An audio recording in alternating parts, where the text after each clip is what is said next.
المعجم الاوسط للطبرانی، بہت معروف مشہور ابو القاسم سلیمان ابن احمد الطبرانی کی معجم اوسط، جس کے متعلق وہ کہتے تھے معجم اوسط میری روح ہے. یہ جلد نمبر 3 چھاپ دار الفکر. یہاں پہ ملاحظہ فرمائیے عزیزو، صفحہ نمبر 132 میں طبرانی صاحب روایت کرتے ہیں 4089 میں، روایت کرتے ہیں عائشہ بنت طلحہ عن عائشہ بنت ابی بکر سے روایت ہے، قالت ما رأیت، عائشہ روایت کرتی ہیں کہ ما رأیت احدا من خلق اللہ اشبہ برسول اللہ صلی اللہ علیہ وآلہ وسلم، میں نے کسی شخص کو پورے خلائق میں، رسول اللہ صلی اللہ علیہ وآلہ وسلم کے اتنے رشتہ دار تھے، عائشہ ان کو جانتی تھی، اور بھی لوگ تھے، میں نے پورے خلق اللہ میں جتنا شبیہ رسول پاک صلی اللہ علیہ وآلہ وسلم سے حضرت زہرا سلام اللہ علیہا کو دیکھا، کسی اور کو نہیں دیکھا. اشبہ برسول اللہ صلی اللہ علیہ وآلہ، دین میں، تقوی میں، ایمان میں، عبادت میں سب سے زیادہ ہو بہو رسول صلی اللہ علیہ وآلہ وسلم کون ہیں؟ حضرت صدیقہ طاہرہ بنت نبینا صلی اللہ علیہ وآلہ وسلم. اچھا، ولا جلسة ولا مشیة، اور بیٹھنے میں اور اٹھنے میں، دین میں بھی، دیانت میں، عقائد میں، ایمان میں، عبادت میں، تہجد میں، تقوی الہی میں بھی، اور اسی طرح بیٹھنے کے انداز میں، اٹھنے کے انداز میں. من فاطمہ سلام اللہ علیہ، زہرا سلام اللہ علیہ سے زیادہ شبیہ رسول صلی اللہ علیہ وآلہ وسلم کوئی نہیں تھا. اور فرمایا اللہ تعالیٰ نے، بلے ان کنتم تحبون اللہ فاتبعونی یحببکم اللہ، اگر تم اللہ پہ ایمان رکھتے ہو، اللہ سے محبت کرتے ہو، تو نبی صلی اللہ علیہ وآلہ وسلم کی اتباع کرو گے تو تمہیں کیا ملے گا؟ اللہ تم سے محبت کرے گا. تو جتنا زیادہ نبی صلی اللہ علیہ وآلہ وسلم کی اتباع ہوگی، اتنا ہی انسان محبوب ہوگا رب کا، اور جتنا محبوب ہوگا رب کا اتنا ہی مقرب ہوگا رب کا، جتنا مقرب ہوگا رب سے اتنا ہی زیادہ فضیلت ہوگی خلائق پر، اور جتنا محبوب ہوگا رب کے نزدیک اتنا ہی زیادہ اس کا ثواب ہوگا، اس کی عظیم مرتبہ ہوگا روز قیامت. تو سمجھ میں آئی بات آپ کو؟ جب دین میں اور بیٹھنے میں، اٹھنے میں، ہر انداز میں ہو بہو رسول صلی اللہ علیہ وآلہ وسلم ہیں، تو وہ سب سے افضل ہیں صدیقہ طاہرہ سلام اللہ علیہ. حضرت امام صادق علیہ السلام، امام باقر علیہ السلام سے حدیث ہے کہ اگر امیر المؤمنین علیہ السلام نہ ہوتے، اللہ نے امیر المؤمنین علیہ السلام کو خلق نہ کیا ہوتا، تو صدیقہ طاہرہ سلام اللہ علیہ کا کفو نہ ہوتا، آدم سے لے کر قیامت تک، کیونکہ سب سے افضل ہیں ما سوائے رسول صلی اللہ علیہ وآلہ وسلم اور امیر المؤمنین علیہ السلام. اچھا، وَكَانَتْ إِذَا دَخَلَ عَلَيْهَا اللَّهِ صلی اللہ علیہ وآلہ وسلم رحبت بهم، جب رسول پاک صلی اللہ علیہ وآلہ وسلم ان کے پاس جاتی، وہ رسول پاک صلی اللہ علیہ وآلہ وسلم کو خوش آمدید کہتی. وقامت من مجلسها، اپنی بیٹھنے کی جگہ سے اٹھ جاتی ہیں. وقبلت يده، والد گرامی کا دست مبارک، ہاتھ مبارک چومتی. واجلسته في مجلسها، اور جہاں ان کے اپنی بیٹھنے کی جگہ ہوتی وہاں پر اپنے والد گرامی سردار انبیاء صلی اللہ علیہ وآلہ وسلم کو وہ بٹھاتی.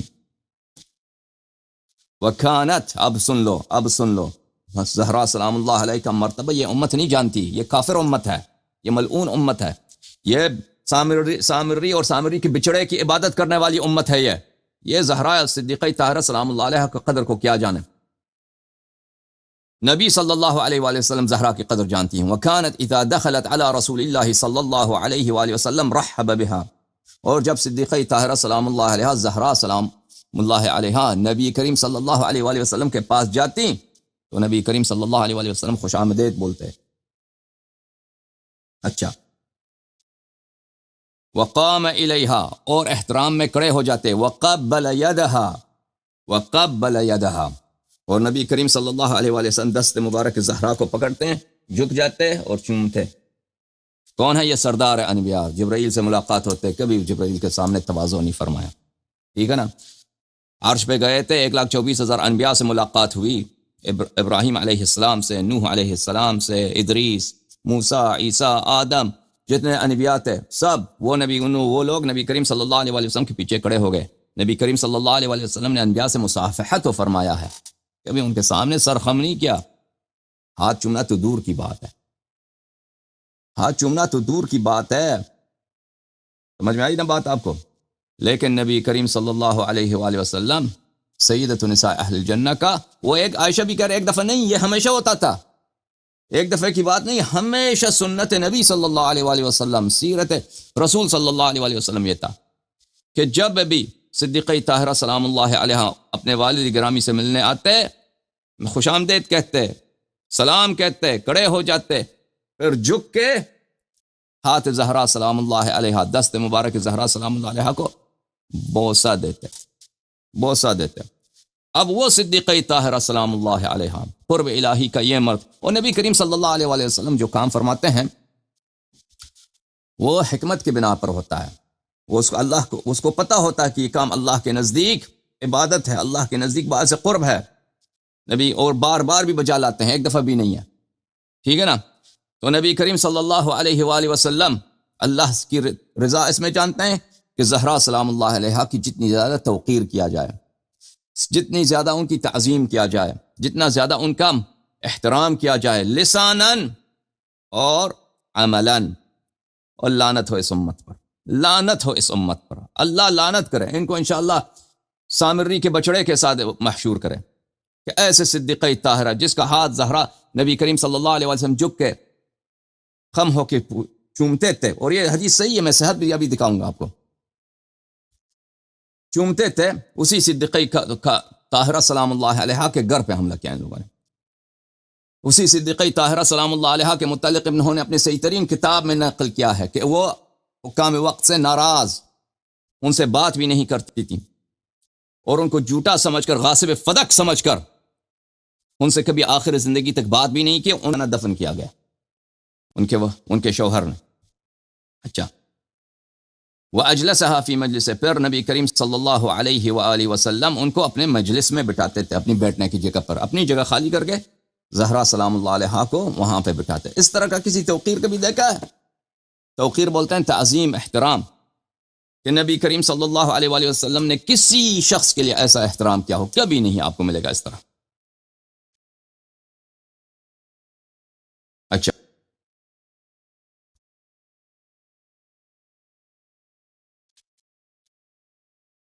عزیزو، یہ کتاب ہے المنیحہ بزلزلة الاحادیث الصحیحہ التي خرجها فضیلۃ الشیخ المحدث ابو اسحاق الحوینی. یہ بھی ابو اسحاق الحوینی بھی زندہ ہیں، بہت بڑے محدث ہیں مصر میں.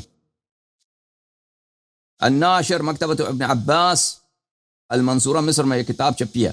ملاحظہ فرمائی یہاں پر اسی حدیث کو صفحہ نمبر 477 میں نقل کرتے ہیں الحوینی.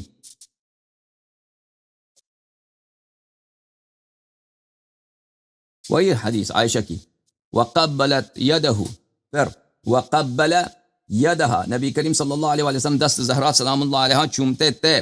پھر یہاں پر حدیث نقل کرنے کے بعد کہتے ہیں اسناد ہو قوی، اس حدیث کے اسناد قوی ہے. یہ قوی سے کیا مراد ہے؟ اس کے اسناد میں کوئی ضعف نہیں ہے، سب ثقات، سب بلند درجے کے محدثین ہیں. ملاحظہ فرمائیے کتاب فضائل فاطمہ الزہرا سلام اللہ علیہا للحاکم النیسابوری، متوفا سنہ 405، کتاب چھپی ہے مصر میں سنہ 1429 2008 میں، صفحہ نمبر 35 میں. حاکم فرماتے ہیں وقد صحت الروایہ، یہ حدیث صحیح ہے، ان الرسول صلی اللہ علیہ وآلہ وسلم کان یقوم الیہا، کہ نبی کریم صلی اللہ علیہ وآلہ وسلم صدیقہ طاہرہ سلام اللہ علیہ کے احترام میں کھڑے ہو جاتے. سسر بھی تھے نا، سسر بھی تھے. ان کی شان میں نبی کریم صلی اللہ علیہ وسلم مسلمانوں کو کہتے تھے آ جاؤ، یہ سورہ حجرات ہے، اس کو پڑھو، نمازوں میں پڑھو، یہ عبادت ہے. سکھاتے تھے کہ کیسے ان کے کفر پہ، سسر کے کفر پہ آیتیں نازل ہوئی ہیں. ٹھیک ہے، صدیقہ طاہرہ سسر کی کبھی عزت کیا ہے پیغمبر صلی اللہ علیہ وسلم نے؟ ان کے کفر پہ تو صورتیں مسلمانوں کو سکھائیے.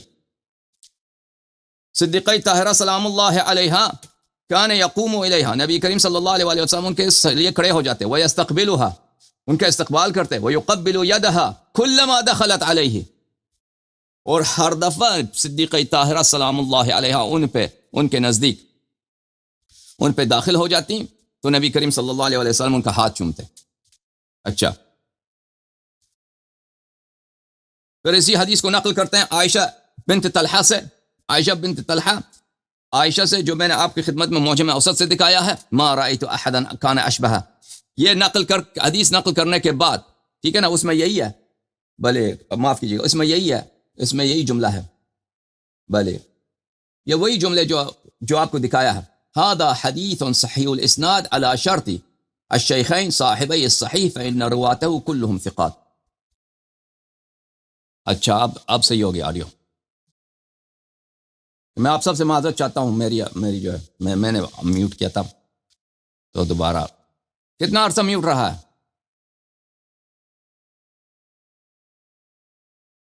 لکھ دو وہاں پر کب سے میوٹ رہا ہے۔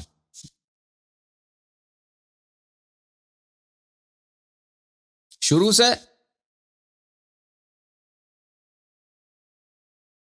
میں دوبارہ تکرار کروں یا ابھی؟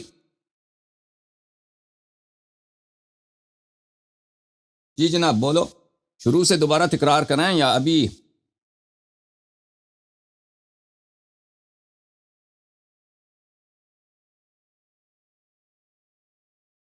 2 منٹ 2-3 منٹ کہتے ہیں، چلے ٹھیک ہے مجھے۔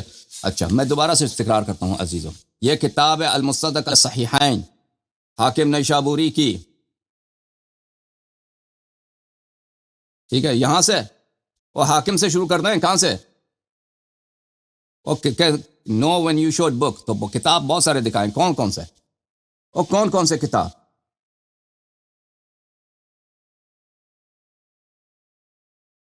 بھائی کیا کیسے لوگوں سے لکھنا بھی نہیں آتا۔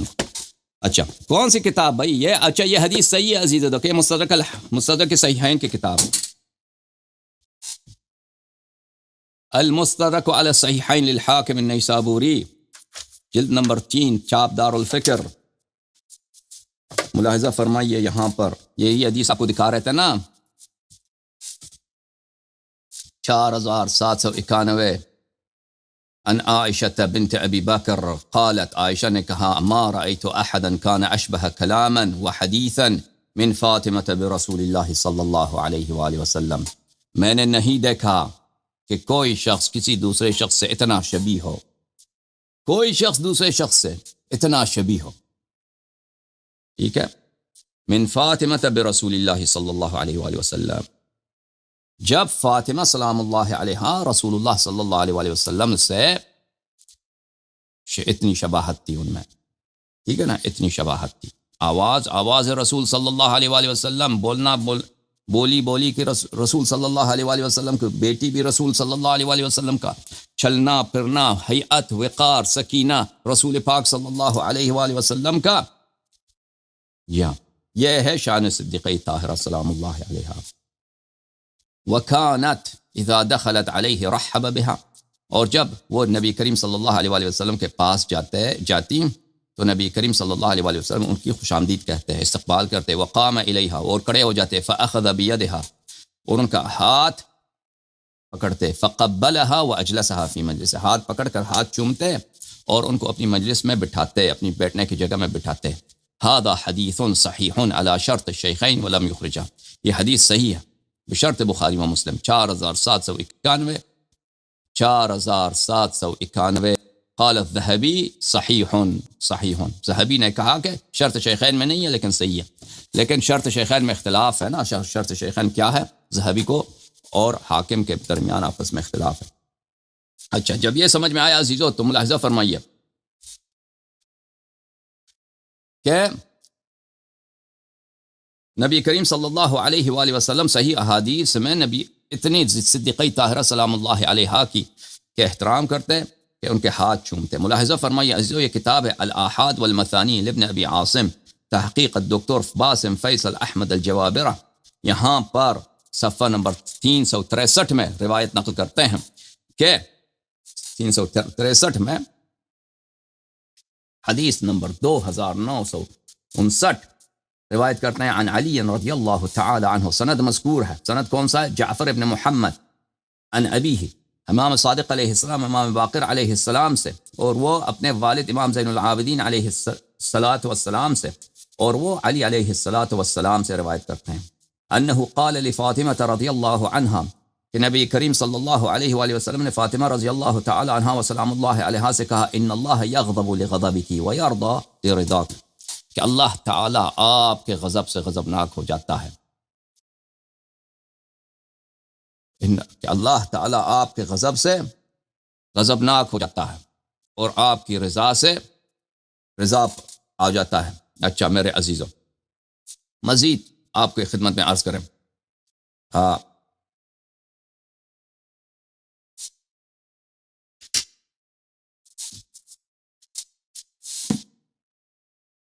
یہ کتاب المعجم الکبیر للطبرانی، عزیزو ملاحظہ فرمائیے، المعجم الکبیر للطبرانی، سلیمان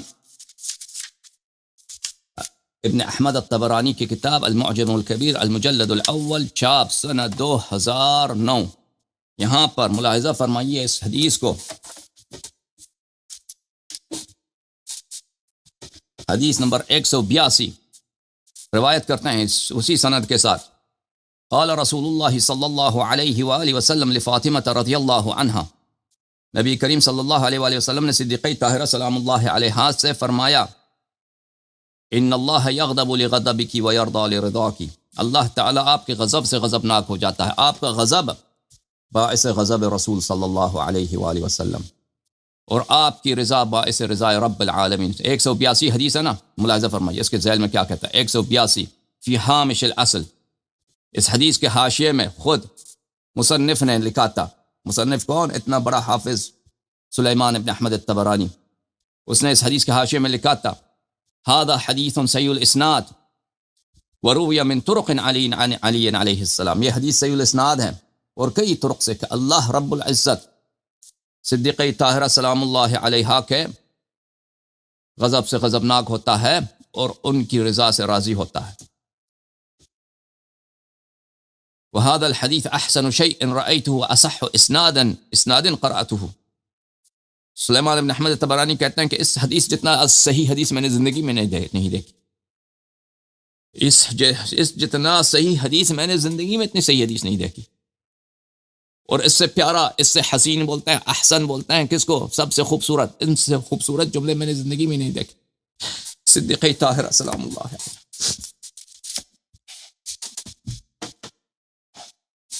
معجم کبیر سلیمان بن احمد الطبرانی، جلد نمبر 10، چاپ دار احیاء تراث، سنہ 2009۔ ملاحظہ فرمائیں یہاں پر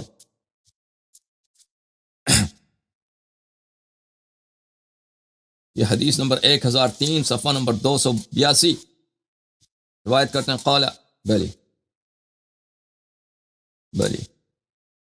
اسی قال رسول اللہ صلی اللہ علیہ وآلہ وسلم لفاطمہ، ان اللہ یغضب لغضبک ویرضی لرضاک، اللہ آپ کے غضب سے غضبناک ہو جاتا ہے اور آپ کی رضا سے اللہ راضی ہو جاتا ہے۔ اچھا یہ آپ نے دیکھا، اب میں آپ کو کچھ بخاری کے احادیث دکھاؤں۔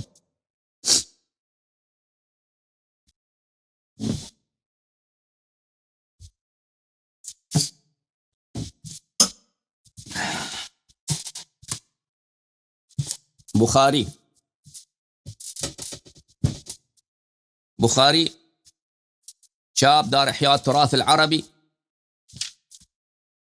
سنہ 2001 میں، ملاحظہ فرمائیں یہاں پر عزیزو، یہ ہے صفحہ نمبر 60 یہ ہے باب مناقب قرابت الرسول صلی اللہ علیہ وآلہ وسلم، قال النبی صلی اللہ علیہ وآلہ وسلم فاطمۃ سیدۃ نساء اہل الجنہ، جنت کے عورتوں کے سیدہ، ان سب سے افضل کون ہے؟ صدیقہ طاہرہ سلام اللہ علیہا۔ پھر روایت کیا ہے میرے عزیزو، یہاں پر حدیث نمبر 3714، ان رسول اللہ صلی اللہ علیہ وآلہ وسلم قال فاطمۃ بضعۃ منی، صدیقہ طاہرہ سلام اللہ علیہا میری روح، میری جان، میرے وجود کا جزو، میرے جگر کا ٹکڑا، میرے دل کا ٹکڑا ہے۔ صدیقہ طاہرہ سلام اللہ علیہا میری روح ہے، میرے دل ہے۔ فمن اغضبها اغضبنی، جس نے ان کو غصہ دلایا، غضب دلایا، اس نے مجھے غصہ دلایا۔ ٹھیک ہے،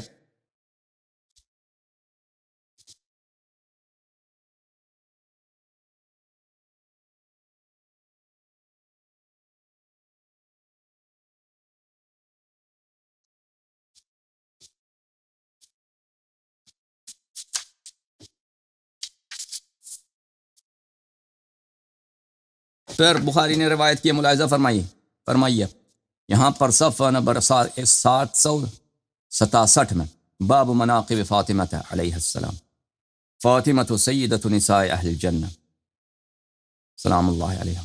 پھر روایت کرتے ہیں مسور ابن مخرمہ سے، فاطمہ بضعۃ منی فمن اغضبها اغضبنی سلام اللہ علیہ، اللہم صل علی محمد وآل محمد وعجل فرجهم الشریف۔ ان کو غصہ دلانا، ان کو غضب میں لانا نبی کریم صلی اللہ علیہ وآلہ وسلم کا اغضاب ہے، اور اسی طرح ان کی اذیت بھی نبی کریم صلی اللہ علیہ وآلہ وسلم کی اذیت ہے۔ صحیح مسلم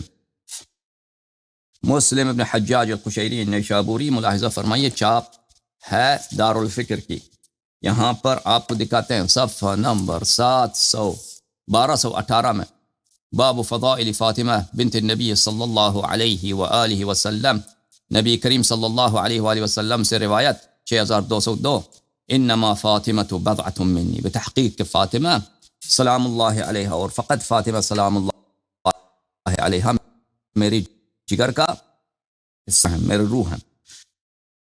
یؤذینی ما آذاہا، جو شخص ان کو اذیت دے وہ میری اذیت کا سبب ہے۔ میرے عزیزو، مزید آپ کو کچھ روایات دکھائیں صدیقہ طاہرہ سلام اللہ علیہا کے شان اقدس میں۔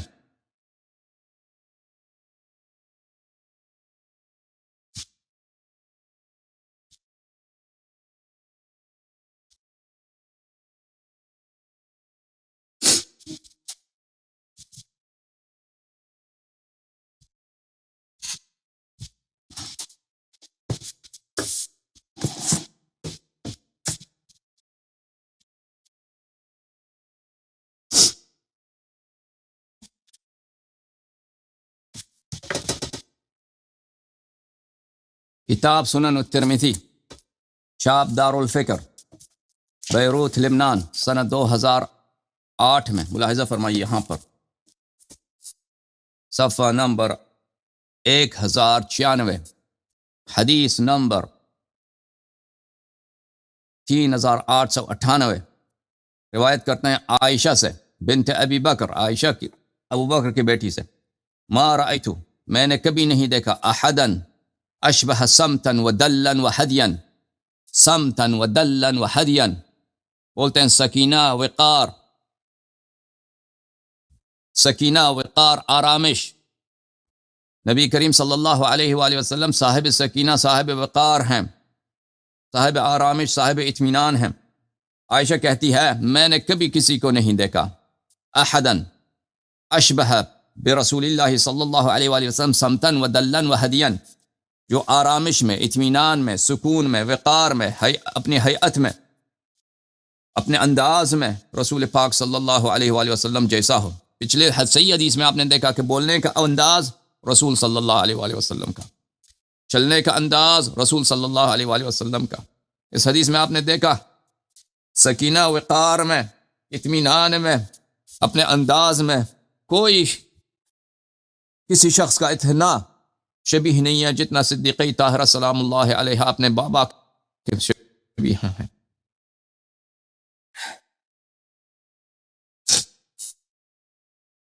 پھر عائشہ کہتی ہیں فی قیامها وقعودها من فاطمہ بنت رسول اللہ صلی اللہ علیہ وآلہ وسلم، اور اپنے بیٹھنے میں، اپنے اٹھنے میں، اپنے بیٹھنے میں، اپنے اٹھنے میں جتنے وہ شبیہ رسول صلی اللہ علیہ وآلہ وسلم ہے کوئی نہیں۔ تو لعنت ہے اس امت پہ کہ نہیں ہے؟ اس امت پہ لعنت ہے کہ نہیں ہے؟ وہ ناراض گئی ہیں اس دنیا سے۔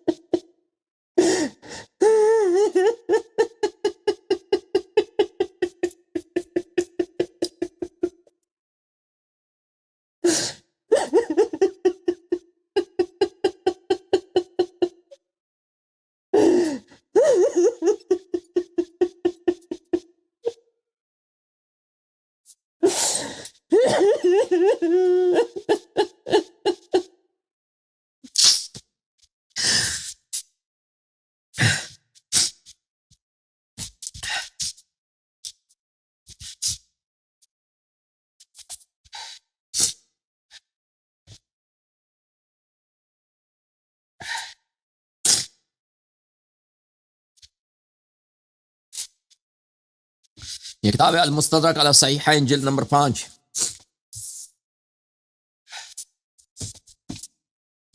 المستدرک علی الصحیحین للحاکم النیسابوری، الجزء الخامس، چاپ دار الفکر، چھپی ہے کتاب سنہ 2009 میں دار الفکر،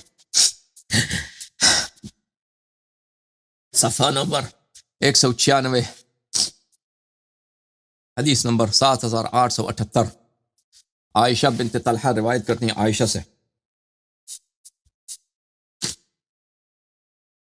ما رأيت احدا اشبه سمتا ودلا وهديا برسول الله صلى الله عليه وآله وسلم من فاطمة بنت رسول الله صلى الله عليه وآله في قيامها وقعودها.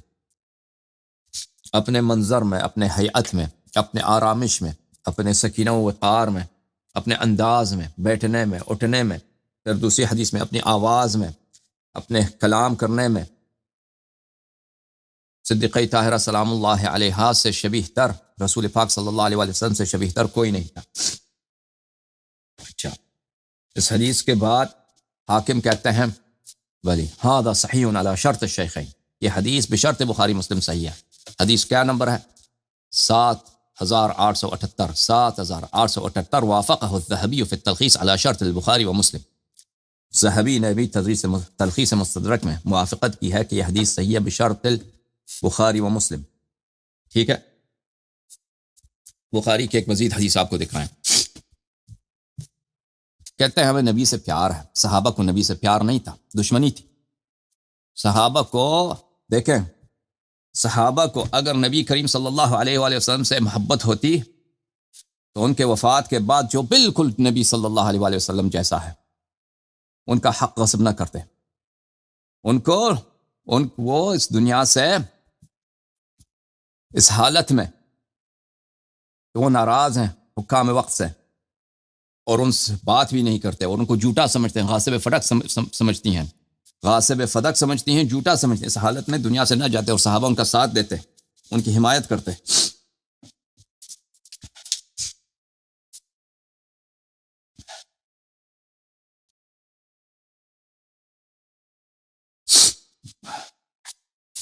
کتاب ہے بخاری عزیزو، ملاحظہ فرمائیں، کتاب البخاری، چاپ دار احیاء التراث العربی. یہاں پہ ملاحظہ فرمائیے صفحہ نمبر 643، صفحہ نمبر 643، حدیث نمبر 3622.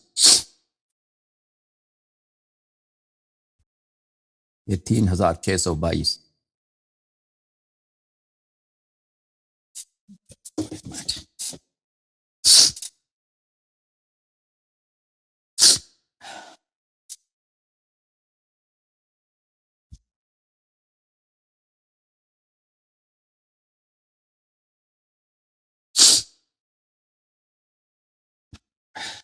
بلکہ 3623 عزیزو، 3623. ان عائشہ کہتی ہیں اقبلت فاطمہ سلام اللہ علیہ، حضرت صدیقہ طاہرہ سلام اللہ علیہ آئیں، تمشی کأن مشیتها مشی النبی صلی اللہ علیہ وآلہ وسلم. فاطمہ سلام اللہ علیہ تشریف لائیں، وہ آ رہی تھی اس انداز میں کأن مشیتها، مشیہ بولتے ہیں چلنے کے مخصوص انداز کو. چلنا ایک تو ہوتا ہے مشیہ، چلنا، مشی چلنا، مشیہ چلنے کا مخصوص انداز. ہر شخص ایک خاص انداز میں چلتا ہے، ٹھیک ہے نا. میں نے دیکھا کہ صدیقہ طاہرہ سلام اللہ علیہ تشریف لا رہی ہیں. کانت مشیتها کأن مشیتها مشی النبی صلی اللہ علیہ وآلہ وسلم، چلنے کا انداز بالکل نبی کریم صلی اللہ علیہ وآلہ وسلم کے چلنے کا انداز. فقال النبی صلی اللہ علیہ وآلہ وسلم مرحبا، نبی کریم صلی اللہ علیہ وآلہ وسلم نے فرمایا کہ خوش آمدید میرے بیٹی. اور یہ حدیث کافی مشہور ہے، اہل بیت علیہ السلام سے جو منقول ہے یہ حدیث، اس میں کافی تفصیل ہے. ابو ذر نے روایت کی ہے، اس میں کافی تفصیل ہے. یہی حدیث عائشہ تو بہت کم روایت کرتی ہے، اس میں تفصیل سے روایت نہیں کی ہے. اچھا، یہ مسلم میں بھی ہے عزیزو، یہ حدیث مسلم میں بھی ہے، دکھانے کی ضرورت نہیں. مسلم بہرحال یہ جماعت عمریہ کے نزدیک صحیح کتاب ہے. اچھا، نبی کریم صلی اللہ علیہ وآلہ وسلم کی بیٹی اہل بیت طاہرین علیہم الصلاۃ والسلام کی فضیلت اپنی جگہ، خمسہ طیبہ علیہم الصلاۃ والسلام کی فضائل اپنی جگہ. ان جو میں نے فضائل نقل کی ہے نا، سیدۃ نساء اہل الجنہ اور بقیہ، کہ نبی کریم صلی اللہ علیہ وآلہ وسلم نے فرمایا جو ان کو غضب دلائے، مجھے غضب دلایا ہے، جس نے جن بھلے اللہ ان کی رضا سے راضی ہوتا ہے اور اللہ ان کے غضب سے غضبناک ہوتا ہے. یہ تو کسی بھی شخص کے شان میں ایسے فضائل نہیں آئے ہیں. کسی کے نبی کریم صلی اللہ علیہ وآلہ وسلم نے کسی کا ہاتھ چوما ہو، یہ تو کسی کے حق میں بھی نہیں ہے. اب یہ سب سن کر عزیزوں میں آپ کی خدمت میں بس ایک روایت پیش کرتا ہوں، اور پھر بچڑا اور بچڑے کی اور اس کے سامری کا کفر آپ کے سامنے واضح ہو جائے گا.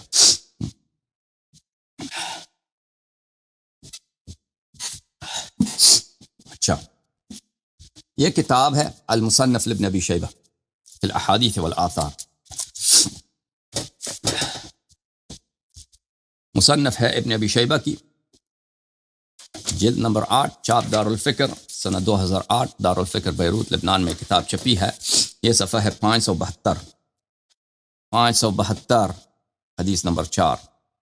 حدثنا محمد بن بشر، رجال بخاری مسلم میں سے. خود یہ جو رجل ہے ابن ابی شیبہ الکوفی رجال بخاری مسلم میں سے، بلکہ بخاری مسلم کا استاد ہے.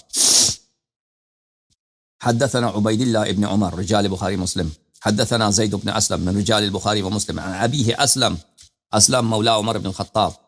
کالا تھا ایک حبشی، وہ عمر کا غلام تھا، اس نے روایت کی. یہ بھی رجال بخاری مسلم. حدیث بشرط البخاری ومسلم، متصل سند، کوئی اس میں اشکال نہیں. اگر کوئی کہتا ہے کہ اس میں کوئی انقطاع ہے تو انقطاع دکھائے، کوئی کہتا ہے مرسل ہے ارسال دکھائے. حدیث متصل ہے. اور اسلم جو ہے ابو بکر سے اس نے روایت کی ہے، وہ ابو بکر کی خلافت میں تھا. اور انشاءاللہ تبارک و تعالی ہم دکھائیں گے کہ یہ اس کی احادیث ان لوگوں نے مرسلاً رسول صلی اللہ علیہ وآلہ وسلم سے نقل کیا بخاری میں، اور اس کی تصحیح کیا. اور حدیث معنعن حجت ہوتا ہے باجماع محدثین، باجماع المحدثین، اگر اس میں کوئی مدلس نہ ہو، اور یہ مدلس نہیں ہے بالاجماع.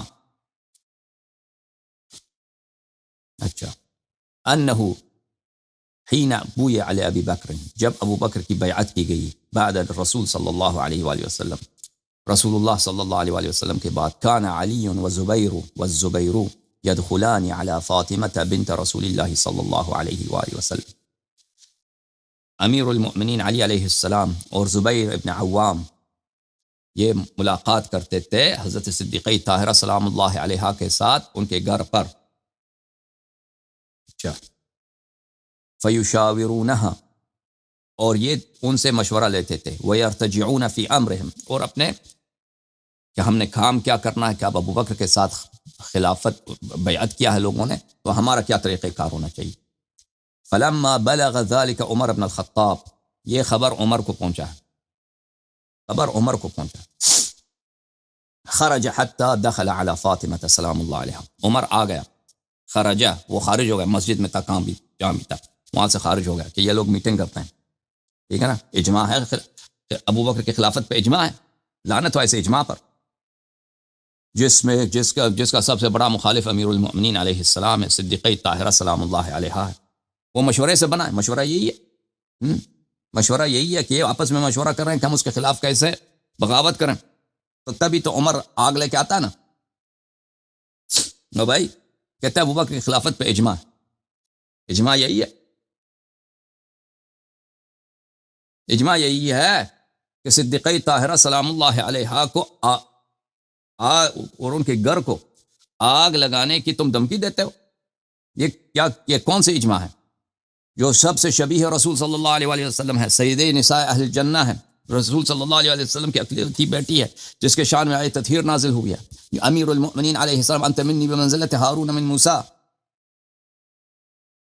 یہ لوگ تو ان کی خلافت کو نہیں مانتے. تبھی تو عمر آیا ہے، ٹھیک ہے نا، تبھی تو عمر کو خبر پہنچائی، وہ جلدی سے پہنچ جاتا ہے دھمکی دینے کے لیے، تہدید کے لیے. خرج حتی دخل، وہ آ گیا، گھر میں داخل ہو گیا. فقال یا بنت رسول اللہ، کہا یا اے نبی صلی اللہ علیہ وسلم کی بیٹی، واللہ ما من احد احب الینا من ابی، ہم آپ کے رسول سے بڑے پیار کرتے ہیں، ہم آپ کے والد گرامی سے بڑے پیار کرتے ہیں، بہت محبت ہے آپ کے والد سے. وما من احد احب الینا بعد ابیک منک، اور آپ کے والد کے بعد سب سے زیادہ محبت آپ سے ہے، سب سے زیادہ عزت آپ کی ہے۔ اچھا کیا عزت ہے؟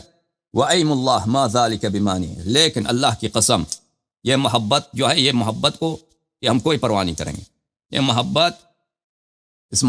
محبت ہمیں نہیں روکے گا۔ کس بات سے؟ ان اجتمع هؤلاء النفر عندك، کہ اگر یہ لوگ، یہ جماعت، یہ حدیث میں صرف زبیر اور سید المسلمین سلام اللہ علیہ کے اسامی مبارکہ کا ذکر ہے، ٹھیک ہے، حدیث میں صرف ان کا ذکر ہے، نام ان تسمیہ پہ ان پہ تصریح ہے، لیکن اور بھی لوگ تھے۔ ہؤلاء النفر، یہ لوگ، یہ جماعت، بہت سارے لوگ تھے، وہاں پہ آتے تھے، میٹنگ کرتے تھے، کیا جب وہ کس نے یہ کیا، اس نے عمر نے یہ کیا ہے، انہوں نے بیعت کی ہے، فلانے نے بیعت کی، ہم کیا کریں؟ اگر یہ لوگ آپ کے پاس جمع ہو جائے، ان امرتهم ان يحرق عليهم البيت، اگر یہ آپ کے پاس جمع ہو جائے تو یہ میں کیا کروں گا؟ میں حکم دوں گا کہ لکڑ لے کے آئیں، آگ لے کے آئیں، اور آپ پر یہ گھر، آپ کا پورا گھرانہ ہم جلا دیں گے۔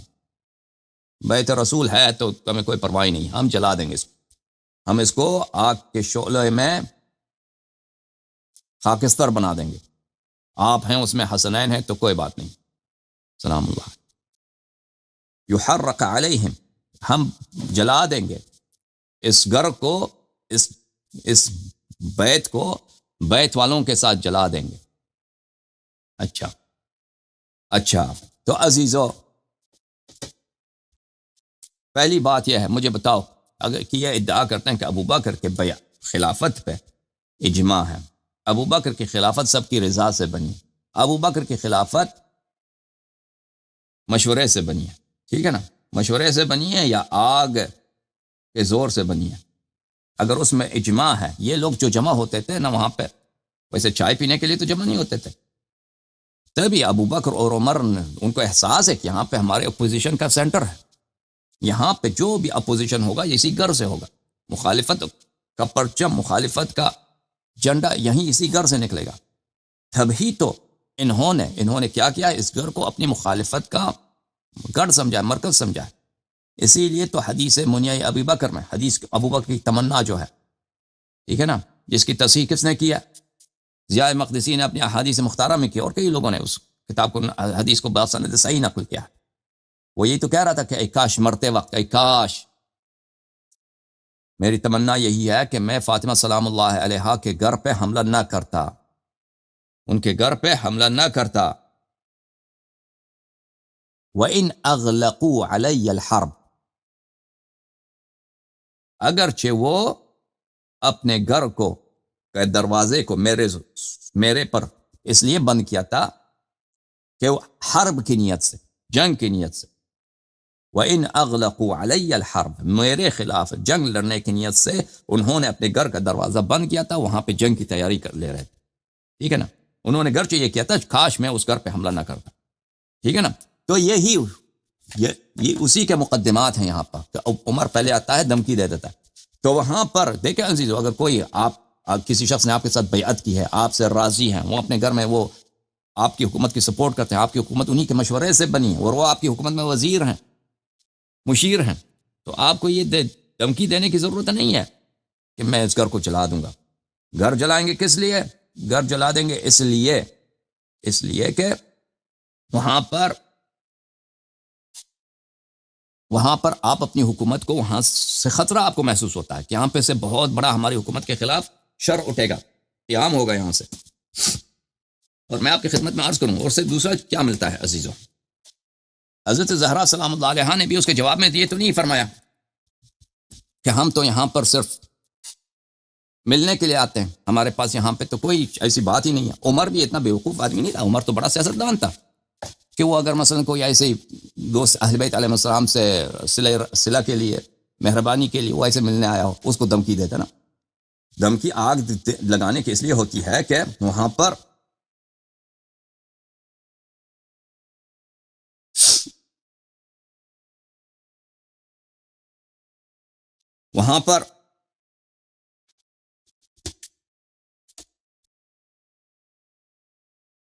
وہاں سے ان کو خطرہ ہے اپنی حکومت کا۔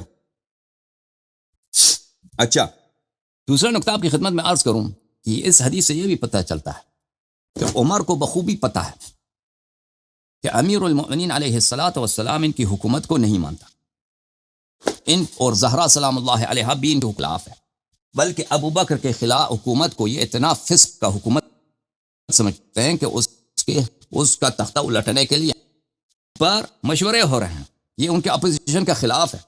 اور یہ اگر اس بات کو دیکھو عزیزو، جو سیدہ نساء اہل جنہ ہے اور جو شخص انت منی بمنزلت ہارون من موسیٰ ہے، یہ لوگ اگر ابو بکر کی حکومت کو یہ سمجھتے ہیں کہ یہ حکومت غیر شرعی ہے، اس کا تختہ پلٹنا اور اس کو ساقط کرنا اور اس کو اوور تھرو کرنا یہ جائز ہے، تو اس کا مطلب یہ ہے کہ حکومت ناجائز ہے۔ جو بھی شخص قرآن پہ ایمان رکھتا ہے، نبی کریم صلی اللہ علیہ وآلہ وسلم کی شریعت پہ ایمان رکھتا ہے، تو اس کے لیے تو یہ تو بڑا واضح ہے، بڑا ہی واضح ہے۔ ملاحظہ فرمائیں، میں آپ کو ایک حدیث دکھاؤں۔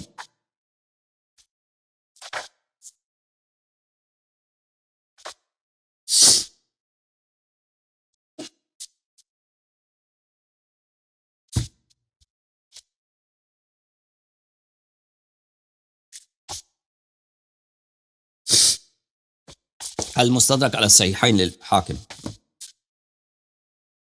حاکم کی مستدرک الصحیحین، جلد نمبر 3، چھاپ دار الفکر، چھپی ہے سنہ 2009 میں، دار الفکر بیروت میں۔ یہ صفحہ ہے 337 میں، صفحہ نمبر 337، حدیث ہے 4686، بلی ہذا حدیث صحیح الاسناد، حاکم نے کہا صحیح الاسناد ہے، ٹھیک ہے نا، 4686 وافقہ الذہبی فی التلخیص، ذہبی جیسا ناصبی، کٹر ناصبی، اس نے بھی تلخیص مستدرک میں کہا کہ حدیث صحیح ہے۔ اچھا، حدیث کیا ہے؟ ام سلمہ رضی اللہ تعالی عنہا روایت کرتی ہیں، سمعت رسول اللہ صلی اللہ علیہ وآلہ وسلم، میں نے رسول پاک صلی اللہ علیہ وآلہ وسلم سے سنا ہے، علی مع القرآن والقرآن مع علی لن یفترق حتی یرد علی الحوض، کہ امیر المؤمنین علیہ الصلاۃ والسلام قرآن کے ساتھ ہیں اور قرآن امیر المؤمنین علیہ الصلاۃ والسلام کے ساتھ ہے، اور یہ کبھی ایک دوسرے سے الگ نہیں ہوں گے جب تک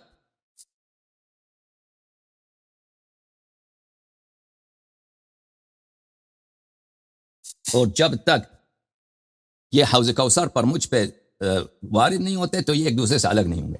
تو اس کا مطلب یہ ہے، اور یہ حدیث بہت زیادہ، حدیث ثقلین میں بھی ہے، لن یفترق حتی یرد علی الحوض، کہ قرآن اور اہل بیت علیہم السلام کبھی ایک دوسرے سے الگ نہیں ہوں گے۔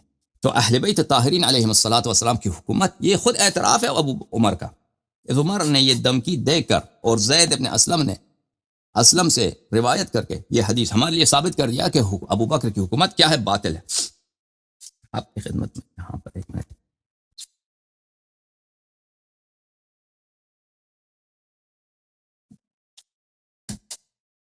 اچھا تو آپ کہاں گیا؟ مصنف ابن شیبہ،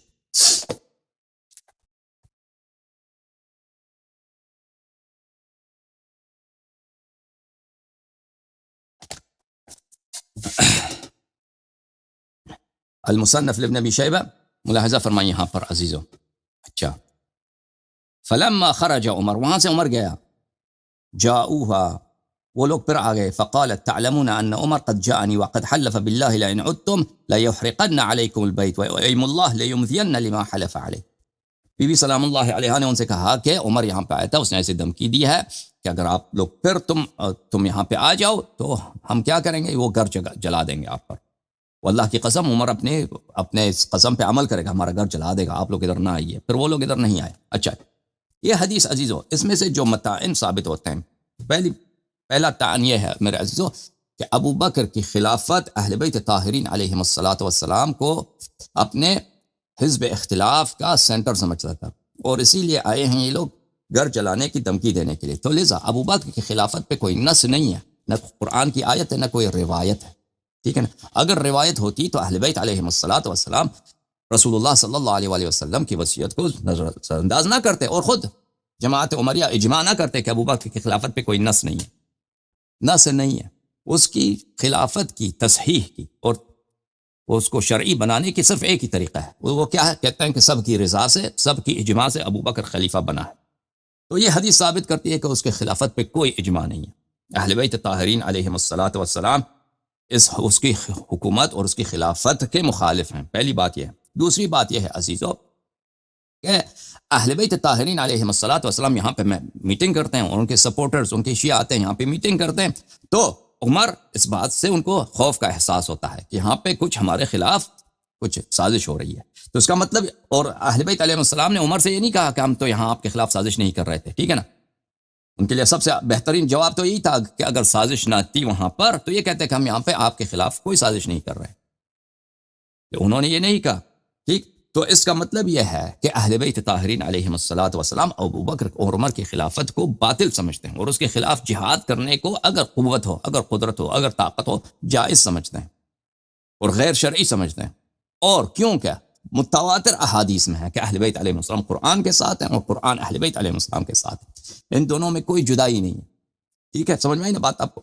ان دونوں میں کوئی جدائی نہیں. ثابت ہو گیا میرے عزیزوں کہ ابو بکر اور عمر قرآن کے نزدیک ان کی خلافت غیر شرعی ہے، اور اگر انسان کے پاس طاقت ہوتا اس زمانے میں ان کی خلافت کو تختہ الٹانا، یہ قرآن کے نزدیک نہ صرف جائز ہوتا بلکہ واجب ہوتا. یہ نمبر 2.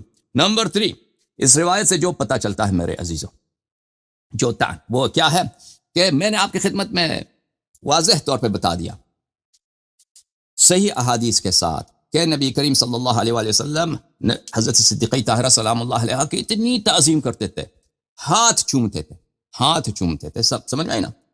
تو اگر عمر رسالت نبی صلی اللہ علیہ وآلہ وسلم پہ اس کا ایمان ہوتا اور اس کی نبوت پہ ایمان ہوتا، اسوہ حسنہ پہ ایمان ہوتا، سنت پہ ایمان ہوتا، تو یہ اس طرح کے غلیظ جملے اس طرف یہ صرف غلیظ جملے نہیں، اعلان حرب ہے عزیزوں. یہ کہ میں آپ کے گھر کو جلا دوں گا، قسم کھا کے کہنا کہ میں آپ کے گھر کو آگ لگا کے جلا دوں گا، یہ عزیزوں یہ اعلان جنگ ہے. تو اگر کوئی شخص قرآن کو مانتا ہے، دیکھیں اگر آپ قرآن نبی صلی اللہ علیہ وسلم کو مانتے ہیں، کیا آپ نبی صلی اللہ علیہ وسلم کی کبھی بے عزتی کریں گے؟ کبھی نہیں کریں گے، ٹھیک ہے نا. تو یا قرآن مجید کی کبھی بے عزتی کریں گے؟ نہیں. اگر میں نے دیکھا کہ ایک شخص مثلا قرآن مجید کی بے حرمتی کر رہا ہے، وہ اس کو جلا رہا ہے، مثلا اس کو پخانے میں ڈالتا ہے، ٹھیک ہے نا، تو میں کیا لوں؟ میں تو کہوں گا کہ یہ مرتد ہے، بلکہ یہ نہ صرف مرتد ہے، یہ اسلام کا بلکہ دشمن ہے. میں تو یہی کہوں گا کہ بھائی اگر یہ شخص گالی دے رہا ہے قرآن کو یا اس کی کسی طرح بے احترامی کر رہا ہے تو یہ شخص نہ صرف کافر ہے بلکہ یہ دشمن ہے.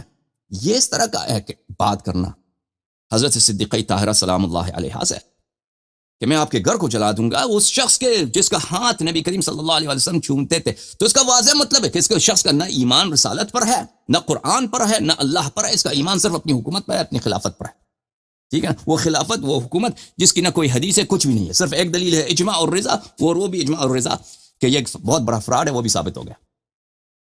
اگلا تان میرے عزیزوں، اس نے گھر کو آگ لگانے کی دھمکی دی ہے، ٹھیک ہے نا. یہ حرب ہے. یہ کیا ہے؟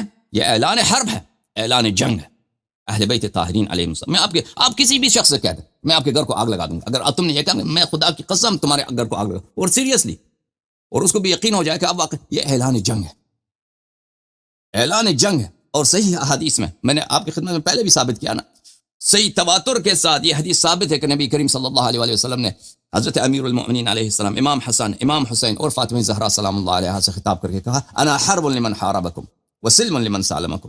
جو لوگ آپ سے لڑتے ہیں وہ مجھ سے لڑتے ہیں. بلکہ اس میں تو یہ ہے کہ مجھ سے لڑتے ہیں کیا کہ میں ان کے خلاف خود حرب ہوں، اور یہ نہایت مبالغہ ہے. تحفۃ الاحوذی میں اگر میں ابھی آپ کو دکھا دوں، تحفۃ الاحوذی بشرح جامع الترمذی میں، اس میں یہی فرماتے ہیں کہ اس میں بڑا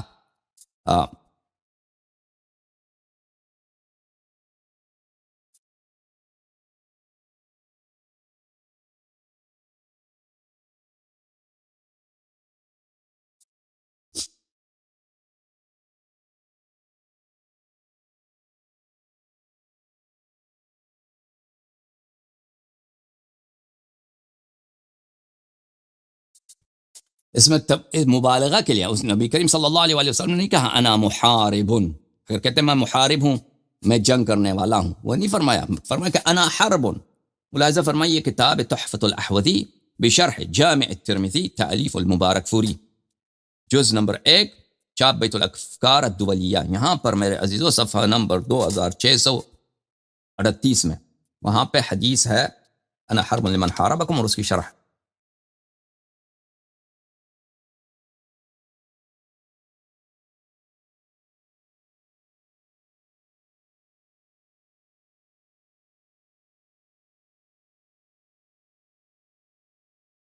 یہ ملاحظہ فرمائی، باب فضل فاطمہ بنت محمد سلام اللہ علیہما و آلہما، صفحہ نمبر 2637۔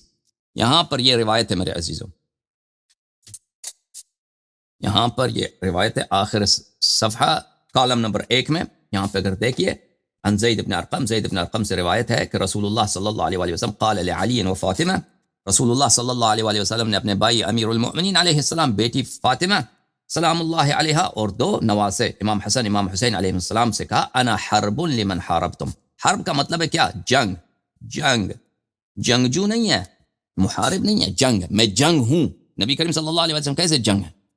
ٹھیک ہے نا، اس میں یہ ابھی میں بتاتا ہوں اس کی شرح آئے گا۔ وسلم لمن سالمتم، اور میں امن ہوں جو آپ کے ساتھ مأمون ہوں، آپ کے ساتھ امن۔ اور یہ حدیث متواتر ہے اپنی جگہ، وہ انشاءاللہ تبارک و تعالی کم از کم صحت اس کی بلا شک و بلا ریب ثابت ہے۔ اس کی شرح میں بھلے فرماتے ہیں مبارک فوری صاحب، انا حرب لمن حاربتم، انا محارب لمن حاربتم، میں محارب ہوں، میں جنگجو ہوں، یعنی میں جنگ کی حالت میں ہوں، میں اعلان جنگ کرتا ہوں ان شخص سے جو آپ سے جنگ کرے۔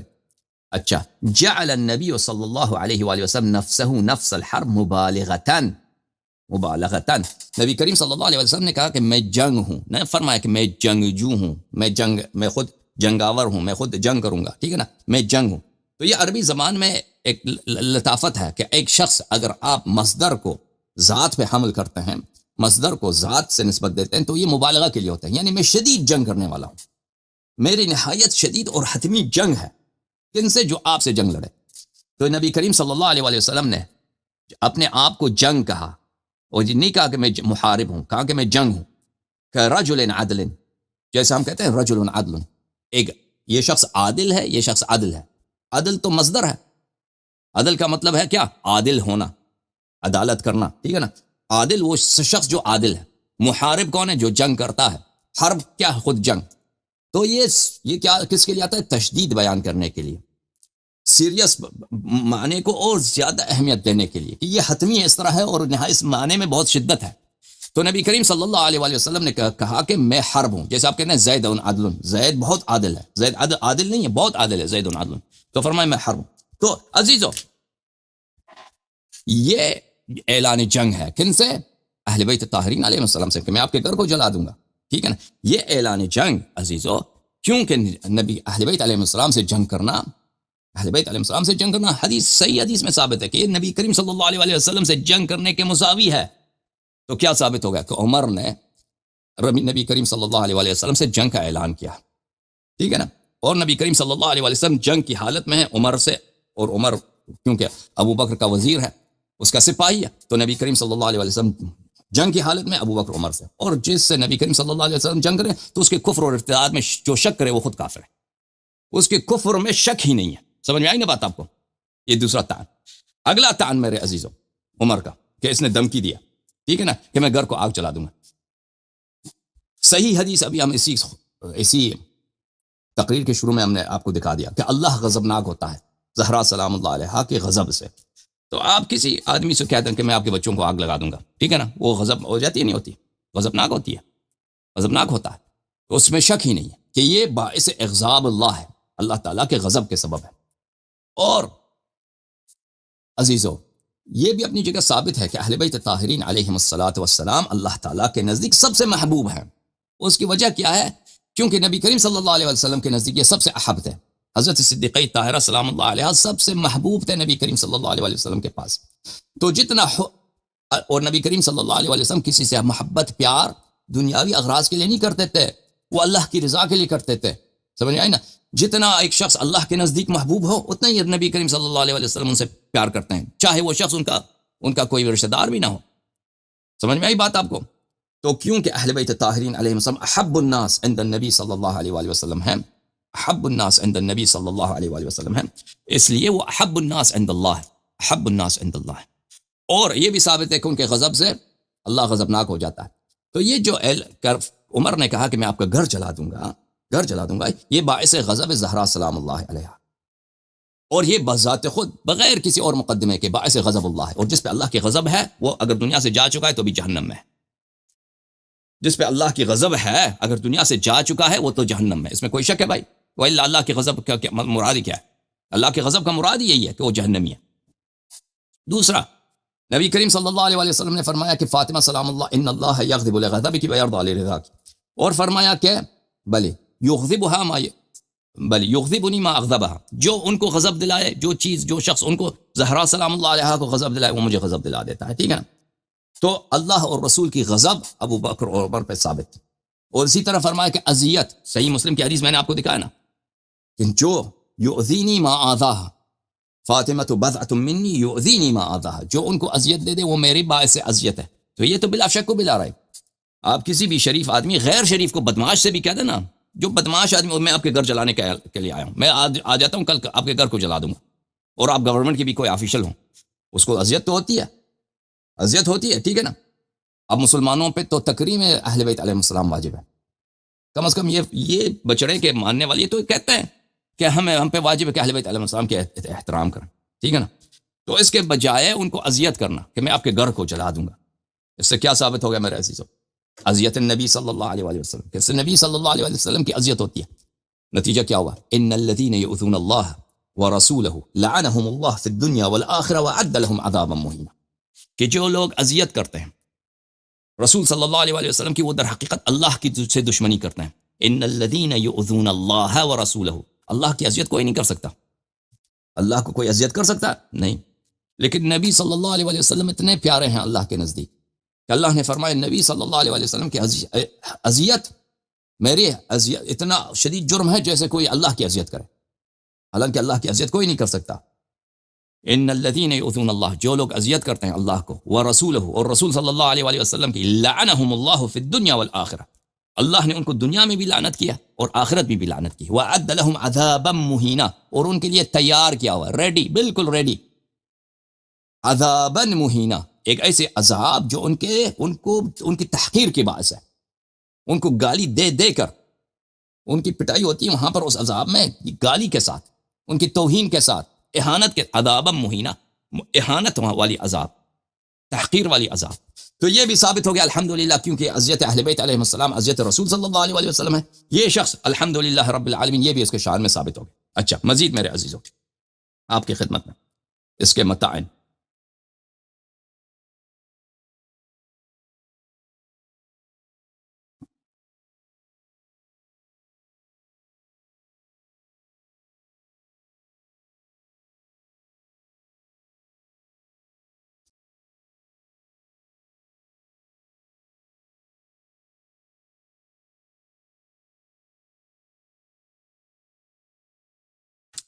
اور یہ عزیزوں میں آپ کی خدمت میں عرض کروں، یہ بغض اہل بیت علیہ السلام کی دلیل ہے، بغض اہل بیت علیہ السلام اور بغض امیر المؤمنین علیہ السلام ہے، کیونکہ آپ ایک شخص کے گھر کو جلاتے ہیں، اس کو مخالف اپنا سمجھتے ہیں، تو یہ بغض اور دشمنی کی دلیل ہے۔ اور مسلم کی صحیح حدیث ہے، سب جماعت عمریہ نقل کرتے ہیں کہ ذر نے روایت کی ہے امیر المؤمنین علیہ السلام سے، لعہد النبی الامی الی، نبی کریم صلی اللہ علیہ وآلہ وسلم کے میرے ساتھ عہد وعدہ ہے، وصیت ہے، لا یحبنی الا مؤمن ولا یبغضنی الا منافق، کہ مجھ سے پیار نہیں کرتا، محبت نہیں کرتا سوائے مومن کے، اور مجھ سے دشمنی نہیں کرتا سوائے منافق کے، اور یہ اس کی نفاق کی دلیل ہے۔ اچھا میرے عزیز، اچھا میں اب متائن کو چھوڑ دیں، اب متائن میں بہت بات ہو گئی، بلکہ بہت بات تو نہیں، اس ایک پروگرام کے لیے کافی ہے۔ اب میں ایک یہاں پہ ان کے پاس فرار کا اس حدیث سے، کیونکہ اس حدیث کے رجال سب بخاری مسلم کے روات ہیں، سب بخاری مسلم کے روات ہیں، یہ جو ابن ابی شیبہ کی حدیث ہے، اس میں سے ان کے پاس فرار کا کیا راستہ ہے؟ فرار کا راستہ یہ ہے عزیزوں، یہ کہہ دیں گے کہ بھائی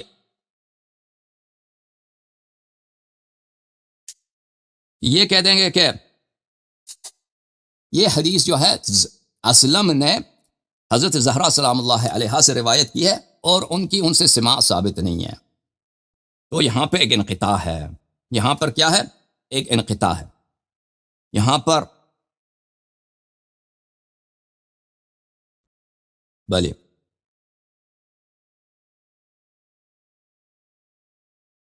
یہاں پر یہ حدیث منقطع ہے میرے عزیزو۔ اس کے کئی ایک جواب ہے، ایک جواب ہمارا یہ ہے،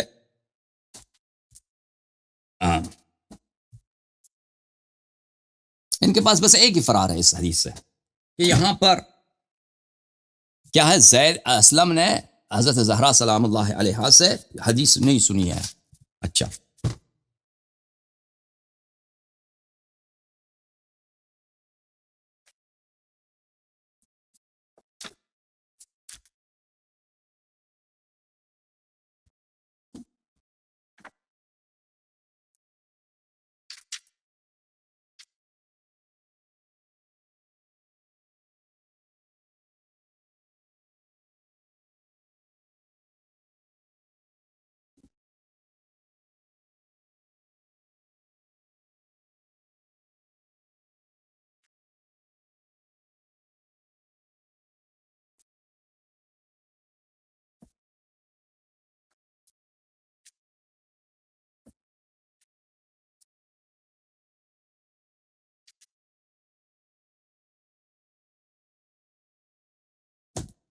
اس کا جواب کہ یہ ہے کہ بخاری میں خود کئی ایسے احادیث اسلم کی جو اس نے روایت کی ہے رسول صلی اللہ علیہ وآلہ وسلم پہ، اور اس میں کوئی ذکر نہیں ہے وہاں پہ، بلکہ وہ اس کو یہ تو ثابت ہے کہ اسلم نے رسول پاک صلی اللہ علیہ وآلہ وسلم کو یہ تو کہ عہد میں تو وہ تھا، لیکن وہ کیا صحابہ میں سے ہے؟ بعض نے تو اس کو صحابہ میں شامل کیا ہے، جیسے حافظ ابو نعیم نے کتاب صحابہ میں صحابہ کی جو اس نے پہ لکھا ہے اس میں اس نے ثابت لکھا ہے اس کو صحابہ میں، لیکن اغلب لوگ اس کو صحابہ میں انہوں نے شامل نہیں کیا، تابعین میں شامل کیا ہے. ملاحظہ فرمائیے یہ کتاب ہے بخاری، چھاپ دار احیاء تراث العربی. یہاں پر ہم آپ کو یہ حدیث دکھاتے ہیں، حدیث صفحہ 800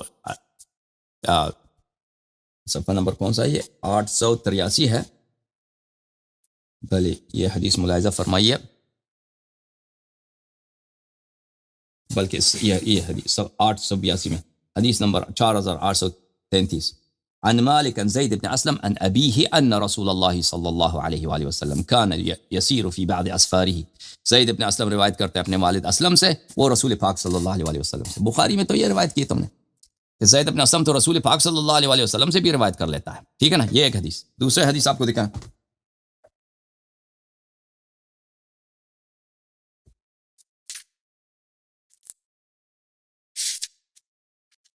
کئی ایک حدیث بخاری میں.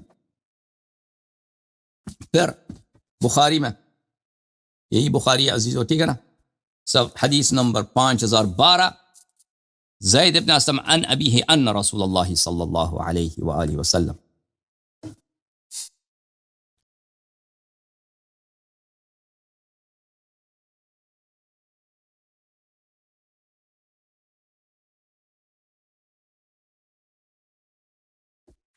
میں بہت جلد ابھی جو لوگ منتظر ہیں کال کرنا ہے کہ میں ان کو. اچھا، یہ پہلی بات یہ ہے کہ تم لوگوں نے خود روایت کی ہے بخاری میں، اس کی تصحیح بھی کی ہے. جو تمہارا جواب ادھر ہوگا ہمارا جواب ادھر ہوگا. ٹھیک ہے نا، تم نے بخاری میں زید بن اسلم کی حدیث روایت کی ہے رسول پاک صلی اللہ علیہ وآلہ وسلم سے. یہاں پر اگر ابن ابی شیبہ نے اسی انداز میں روایت کی ہے تو اس میں کیا کون سی بڑی بات ہے؟ پہلی بات یہ. دوسری بات عزیزو یہ کہ زید بن اسلم نے صدیقہ طاہرہ سلام اللہ علیہا سے سماع نہیں کیا، یہ کسی نے نہیں کہا، کسی نے ذکر نہیں کیا اس کو. یہ کس کا ادعا ہے؟ یہ ایک جھوٹی ادعا ہے. آپ لوگ وہاں پہ شاہد نہیں ہیں.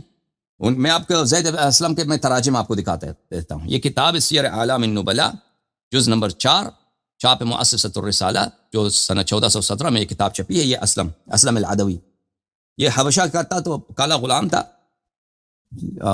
بلی، لیکن کیونکہ یہ اس ابو بکر عمر کا غلام تھا تو یہ عدوی کہلاتا ہے، موالی میں سے ہے، العدوی العمری. اچھا، اس کے والد کا نام بھی نہیں معلوم کہ اس کے ابے کا نام کیا ہے. کسی نے کہا کہ وہ سب عین التمر کے اسیروں میں سے ہے، کوئی کہتا ہے وہ یمانی ہے، کوئی کہتا ہے حبشی ہے، قیلہ ہے، یہ سب قیلہ. ٹھیک ہے نا، قیلہ بلے. اشتراہ عمر نے اس کو کہتے ہیں کہ حبشی تھا، عمر نے اس کو خریدا تھا بمکہ، مکے میں خریدا تھا. اذ حج بالناس فی العام الذی یلی حجۃ الوداع زمانہ ابی بکر. کہا جاتا ہے کہ اسی سن میں جب عمر حج پہ گیا تھا ابو بکر کی پہلی خلافت میں، حجۃ الوداع کے بعد ابو بکر عمر حج پہ گیا تھا تو اس وقت اسی سال میں اس نے خریدا ہے. اسی سال میں، نہ کہ حج کے موقع پر، بلکہ اسی سال میں اس نے خریدا. اب کہاں پہ خریدا یہ بھی نہیں کہا، مکے میں خریدا ہے، مدینے میں خریدا، وہ نہیں بولا اسی سال میں جب یہ حج پہ گیا تھا اسی سال میں اس نے خریدا ہے. یعنی ابو بکر کی خلافت کے بالکل ابتدا میں اسی سال میں اس نے خریدا ہے. ٹھیک ہے نا.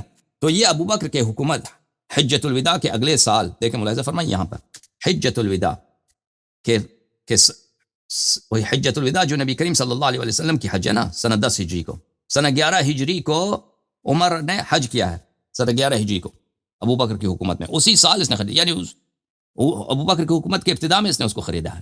اب خریدا اس نے کہاں خریدا یہ نہیں بتایا، مکے میں خریدا مدینے میں خریدا. ٹھیک ہے نا.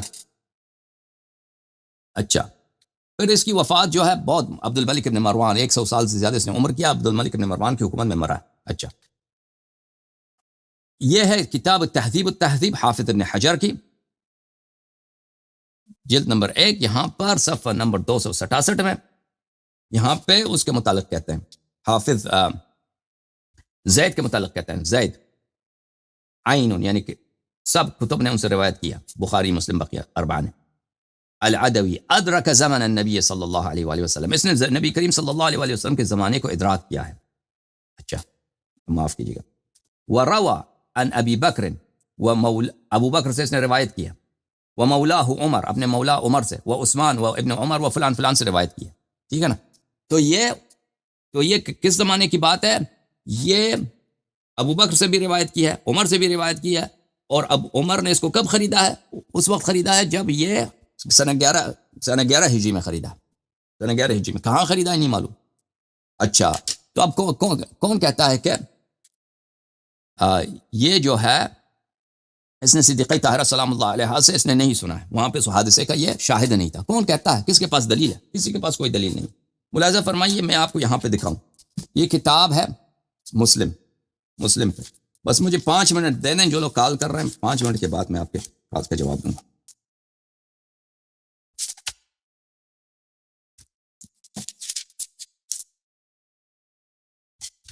عزیزو یہ مسلم ہے، مسلم ابن حجاج القشیری نیشابوری، چھاپ دار الفکر. ٹھیک ہے نا. یہاں مسلم کا مقدمہ ہے، مقدمۃ مسلم، یہاں پہ اپنے مقدمے میں مسلم فرماتے ہیں، ملاحظہ فرمائیے.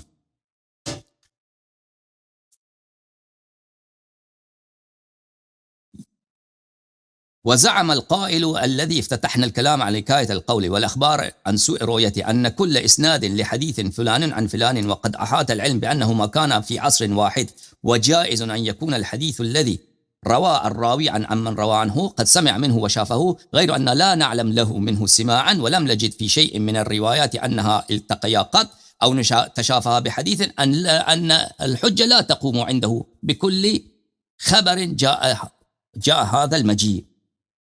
کہتے ہیں کہ ایک ایسا ذلیل آدمی ہے، ایک ایسا جاہل محدث ہے جس نے یہ جملے کہے ہیں کہ اگر ایک شخص روایت کرتا ہے کسی دوسرے شخص سے، روایت کرتا ہے فلان عن فلان، اور ہمیں پتہ ہے کہ یہ دونوں ایک عصر واحد میں رہتے تھے، جیسے مثلا حافظ ابن حجر نے کہا کہ اسلم نے تو نبی صلی اللہ علیہ وسلم کو بھی ادراک کیا ہے. ٹھیک ہے نا. تو اگر نبی کو ادراک کیا تو فاطمہ زہرا سلام اللہ علیہ کو بطریق قولہ ادراک کیا ہے. اچھا لیکن ایک ایسا آدمی ہے جو کہتا ہے کہ اگر دو آدمی ایک آدمی دوسرے سے روایت کرتا ہے اور ہمیں پتہ ہے کہ یہ عصر واحد میں رہتے تھے، اور جائز ہے اور ممکن ہے کہ اس نے اس سے سنا ہو، اس نے سماع کیا ہو، مشافہتاً اس سے نقل حدیث کیا ہو، لیکن ہمارے پاس کوئی خبر نہیں ہے کہ ان دونوں کی ملاقات ہوئی یا نہیں ہوئی، کوئی ایسی انڈیپینڈنٹ کوئی ایسی ویریفیکیشن نہیں ہے. تو یہ حجت اس سے قائم نہیں ہوتا، یہ حدیث صحیح نہیں ہوتی. اچھا یہ کسی محدث نے کہا، کسی شیخ نے کہا. ٹھیک ہے نا. اب بعض علماء کہتے ہیں کہ یہ علی بن المدینی کا قول ہے، لیکن جو تحقیقات علماء نے کی ہے جماعت مخالفین کے معاصرین جو وہابی لوگ ہیں وہ کہتے ہیں نہ علی بن المدینی کا یہ قول ہے نہ بخاری کا یہ قول ہے، بلکہ یہ ہمیں نہیں پتہ کہ یہ کس کا قول ہے. ٹھیک ہے نا. اچھا یہ بہت اپنی جگہ پہ یہ بہت لمبی بحث ہے. تو اس کے رد میں مسلم کہتے ہیں وَهَذَا الْقَوْلِ يَرْحَمَكَ اللَّهِ، یہ قول فِي الطَّعْنِ فِي الْأَسَانِيدِ، کہ اسانید میں اس طرح تعین کریں کہ ہمیں تو ثابت نہیں ہے کہ فلانے نے فلانے سے سنا ہے، میرے پاس کوئی اس کی ثبوت نہیں ہے. قول مخترع، یہ ایک بناوٹی قول ہے، ایک بناوٹی رائے ہے. مخترع یعنی بناوٹی، اس کی کوئی اساس ہی نہیں. مستحدث، یہ ایک بدعت ہے. غیر مسبوق صاحبہ الیہ، اس مولوی سے پہلے کسی نے یہ نہیں کہا، اس شیخ سے پہلے کسی نے نہیں کہا. ولا مساعد له من اہل العلم علیہ، اور کوئی بھی محدث اس کا قائل نہیں ہے. وذلك أن القول الشائع المتفق عليه بين أهل العلم بالأخبار والروايات قديما وحديثا، وہ قول جو شائع ہے متفق علیہ بین اہل الحدیث سابق ایام میں، قدیم میں اور آج کے زمانے میں، ان کل رجل ثقۃ روى عن مثله حدیثا، جو بھی ثقہ شخص دوسرے ثقہ سے حدیث نقل کرتا ہے، وجائز ممکن له لقاؤه، اور یہ جائز ہے، ممکن ہے ان کا آپس میں ملاقات، والسماع منه، ملاقات ممکن ہے، بھئی ایک زمانے میں رہتے تھے، ملاقات ممکن ہے کہ اس نے اس سے سنا ہو، لیکن دونوں ثقہ ہیں، لکونہما جمیعا کانا فی عصر واحد، کیونکہ دونوں ایک ہی عصر میں رہتے تھے، وان لم یأتی فی خبر قط انہما اجتمعا، گرچہ ہمارے پاس کوئی ایسی حدیث نہ ہو کہ یہ دونوں آپس میں کبھی ان کی ملاقات ہوئی ہے، ولا تشافہا بکلام، اور ہمارے پاس کوئی حدیث نہیں ہے کہ آپس میں کبھی ان کی گفتگو ہوئی ہے، فالروایت ثابتۃ والحجۃ بها لازمہ، ایسی حدیث جو ہے روایت حق ہے، صحیح ہے، اور یہ حجت بھی ہے، ٹھیک ہے نا۔ اچھا، اس کے علاوہ میں اسی کی تائید میں ایک دو جملے مزید نقل کر دوں تاکہ یہ اسلم والی جو کہانی انہوں نے گڑی ہے کہ اسلم کی سماع ثابت نہیں ہے، یہ بالکل یہ ہمیشہ کے لیے مرتفع ہو جائے۔ ہمارے پاس دلائل بہت زیادہ ہیں، لیکن میں اختصار کے ساتھ آپ کی خدمت میں پیش کرتا ہوں۔ یہ کتاب ہے کتاب الرسالہ لمحمد ابن ادریس الشافعی، شافعی جو شوافع کا امام ہے، اس کی کتاب ہے الرسالہ، چاپ بلی مطبعۃ الحلبی، تحقیق الشیخ احمد محمد شاکر، ملاحظہ فرمائیے یہاں پر صفحہ نمبر 278 میں، قال فما بالک قبلت، اگر کوئی شخص مجھ سے کہہ دے کہ کیا وجہ ہے کہ تو نے ایسی حدیث کو قبول کیا ممن لم تعرفه بالتدلیس، کہ راوی مدلس نہیں ہے، مدلس اس کو بولتے ہیں جس نے کہ وجود بولتا ہے نا، مدلس ایسا ظاہر کرتا ہے کہ میں نے اس شیخ سے سنا ہے، لیکن وہ کہتا ہے وہ اس سے سنا نہیں ہے، ایسے ظاہر کراتا ہے، فراڈ کرتا ہے۔ اچھا، ان یقول عن وقد يمكن ان يكون فيها ان يكون لم يسمعه، اور وہ شخص معن حدیث نقل کرتا ہے، فلان عن فلان، نہیں کہتا کہ اخبرنی، نہیں کہتا کہ حدثنی، نہیں کہتا کہ اس نے مجھے نقل کیا نا، وہ کہتا ہے کہ عن فلان، زید بن اسلم روایت کرتا ہے، اسلم روایت کرتا ہے فاطمہ زہرا سلام اللہ علیہا سے، ٹھیک ہے نا، تو آپ ایسے حدیث کو کیوں قبول کرتے ہیں؟ فقلت المسلمون العدول عدول اصحاء الامر فی انفسهم وحالهم فی انفسهم حال غیرهم فی غیرهم، کہتے ہیں مسلمان، ہمارے پاس پہلا اصول یہی ہے کہ مسلمان سب عادل ہیں اور ان کی بات صحیح ہوتی ہے مسلمانوں کی، ٹھیک ہے نا۔ الا ترى انی اذا عرفتم بالعدل فی انفسهم قبلت شہادتهم، اگر ہمیں پتہ چلا کہ ایک شخص صحیح آدمی تو اس کی شہادت مان لیتے ہیں، ٹھیک ہے نا۔ جب وہ کہتا ہے کہ میں نے فلانے سے روایت کی ہے یا فلانے سے روایت کرتا ہے، تو بہرحال کہنے کا مقصد یہ ہے کہ حدیث معن کو یہ مانتا ہے، جیسے کہ ہمارے پاس کوئی حدیث نہ بھی ہو کہ فلانے نے فلانے سے لقاء ہوا ہے، ملاقات ہوئی ہے، وہ واقعے میں موجود تھا، یہی کہ وہاں سے نقل کرتا ہے، یہی اس کے لیے کافی ہے، مگر یہ کہ ثابت ہو جائے کہ وہ جھوٹا آدمی ہے یا مدلس ہے، تدلیس کرتا ہے۔ آپ سب کا بہت بہت شکریہ، اب آپ کے کالز کا جواب دیتے ہیں، بہت مہربانی آپ سب۔ السلام علیکم، السلام علیکم، کالر بات کرو بھائی، کالر بہت کال کر رہے ہیں، بات کریں السلام بھائی۔ علیکم ورحمۃ اللہ وبرکاتہ۔ علیکم السلام ورحمۃ اللہ تعالی وبرکاتہ، کیسے ہیں الحمدللہ، آپ آپ؟ سنائیں۔ بہن ہیں یا بھائی ہیں ہمارے؟ نہیں، بہن ہوں۔ آپ بہن ہیں، خدا آپ کو عزت دے، سلامتی دے، حکم کریں بہن۔ آمین، جزاک اللہ۔ میں نے سنی اور شیعہ کے میرا نام آمنہ، میں یو پی سے بات کر رہی ہوں۔ خدا آپ کو عزت دے، تو اللہ تعالیٰ آپ کو میں سنی کے بارے میں بات کرنا چاہ رہی ہوں، تھوڑی کنفیوز ہوں، تھوڑی پزل ہوں، تو مجھے کون سا راستہ کیا کرنا چاہیے، اہل بیت رسول کا، یا کیا کرنا چاہیے؟ آپ کو خود پتہ ہے، آپ کے اپنے سوال میں اس کا جواب ہے کہ آپ جو ہیں ان لوگوں کو راستہ اختیار کریں گے جو مطہر ہیں، جو اہل بیت رسول صلی اللہ علیہ وآلہ وسلم ہیں، یا ان کے جو مخالف ہیں ان کے؟ ابھی میں نے آپ کو ابھی تقریر کی ہے کہ سب سے بڑا جو سبب ہے کہ شیعہ اور سنی بنے ہیں، ہم شیعہ کہلاتے ہیں، آپ سنی کہلاتے ہیں، اس کی سب سے بڑی وجہ کیا ہے؟